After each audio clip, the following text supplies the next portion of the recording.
Welcome to the last breakfast. Please enjoy the video. In this video, I will show how to make omelette kulambu updated. Start by whisking 3 eggs with salt, turmeric, and chopped onion until slightly frothy. Heat oil, fry the omelette gently, and set aside.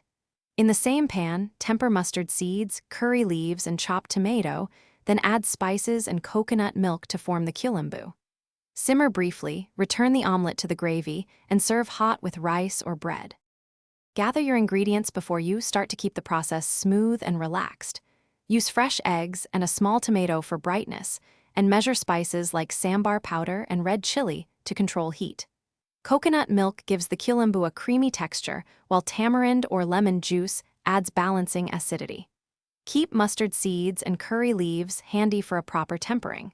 Having everything ready makes cooking calm and enjoyable. Start by heating oil and tempering mustard seeds and curry leaves to release aroma. Sauté chopped tomato and your measured spices until the oil separates and the mixture thickens. Pour in coconut milk, stir gently, and simmer on low to meld flavors without boiling hard. Slide the lightly fried omelette into the gravy, warm through for 2 to 3 minutes, and adjust salt and acidity. Serve immediately for best texture and taste. Thanks for watching. If this was helpful, leave a like and consider subscribing. See you next time.